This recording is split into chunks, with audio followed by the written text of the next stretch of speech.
ಸಂಸಾರ ಸಂಸಾರ ಮೂರು ಹೊತ್ತು ಸಂಸಾರ ಬೇಯಿಸೋದು ತಿನ್ನೋದು ಬಿಟ್ರೆ ಇಲ್ಲ ವ್ಯಾಪಾರ ಮದುವೆಯಾದ ಮೇಲೆ ಬಾಳು ದಂಡಾನೇ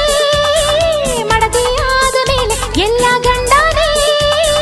ಪಟ್ಟಣದ ಹುಚ್ಚು ಹಳ್ಳಿ ಬಿಡಿಸಲ್ಲ ಮುಂದೆ ನೋಡೋ ಪುಟ್ನಂಜ ಎಡವಿ ಗಿಡವಿ ಬಿದ್ದೀಯ ಯಾಕೆ ಅಜ್ಜಿ ಕಣ್ಮಂಜ ನಂಗೆ ಬುದ್ಧಿ ಹೇಳ್ತೀಯ ಎಂಟಿ ಈಗ ಹೆಂಗವಳೆ ಏನೇನ್ ಮಾಡ್ತಾವಳೆ ನಂದೇ ದಾರಿ ಕಾಯ್ತಾವಳೆ ಹಬ್ಬದ ಅಡ್ಗೆ ಮಾಡ್ತಾವಳೆ ಹಾಡಿರೋ